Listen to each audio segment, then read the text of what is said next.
अस्सलामुअलैकुम, welcome to back my channel Kahan Singh village blog. उम्मीद करता हूँ आप खैरियत से होंगे और मेरी दुआ है आप जहाँ रहें खुश रहें और आबाद रहें। और सर्दी जो है काफ़ी हो गई है, सर्दी कम होने की बजाय रोज़ाना बढ़ रही है।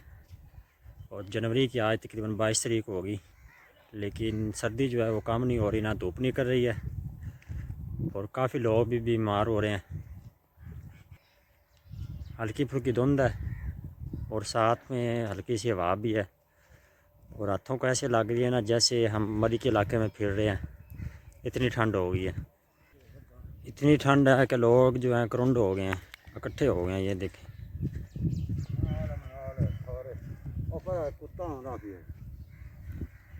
और अभी जानवर बांध के घर को वापसी जा रहा हूँ। कूड़ा जो है वो बाहर फेंकना है और उसके अलावा पहला काम जो है वो उसके बाद चारा लेके आना है और बाकी काम जो है बाद में। और चारे के साथ साथ जो है हमने तूड़ी जो है वो हमारा वो भी लेके आना है। ठंड इतनी है कि काम करने को दिल नहीं करता। हाथ इतने ठंडे हो जाते हैं जैसे जो है ना बर्फ़ में आपने हाथ भिगो दिए, ऐसे हो जाते हैं। लेकिन क्या करें, मजबूरी है, काम करना है।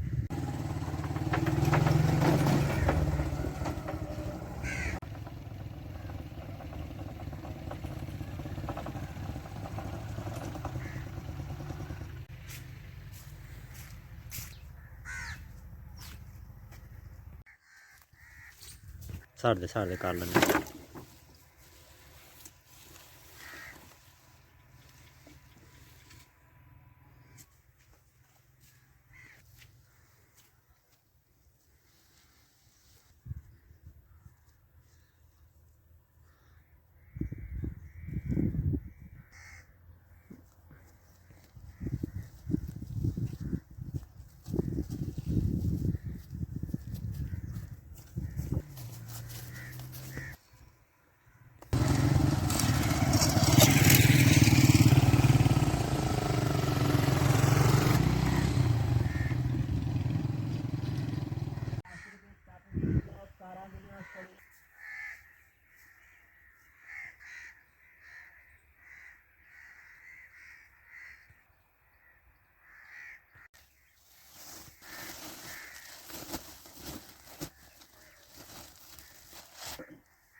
अस्सलाम वालेकुम।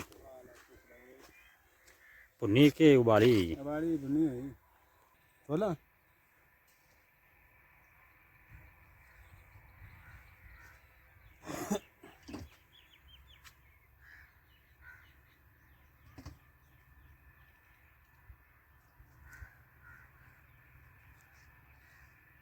ये ना ना ना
कर लो ट्राइयां ले लो नज़ारे लुट लो मौजा अगे भी आ जाओ हाथ यार कह दे खिले दे मंदी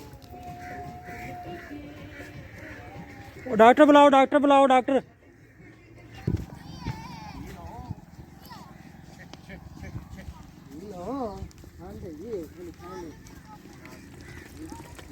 और साजी की ठीक ठाक की हाल ने ठीक बढ़िया ठीक